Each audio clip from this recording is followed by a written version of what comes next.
1 BHK का flat, जिसका ये ड्राइंग रूम हो गया। ड्राइंग रूम का साइज काफ़ी अच्छा है।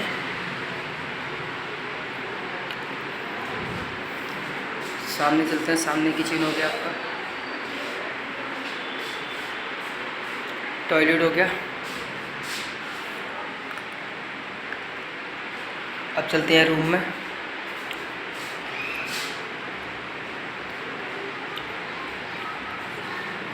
रूम का साइज़ भी काफ़ी अच्छा है। ऊपर लाइट वगैरह, पंखे वगैरह सारी चीज़ लगा हुआ है। अब चलते हैं बालकनी में, जो कि फ्रंट की बालकनी है। सामने देखो रोड भी चलता हुआ। यहाँ अपना वॉशिंग मशीन वगैरह रख के अपना कपड़े वगैरह धुल सकते हैं। सामने मेन रोड है, रेल विहार का गेट सामने ही है।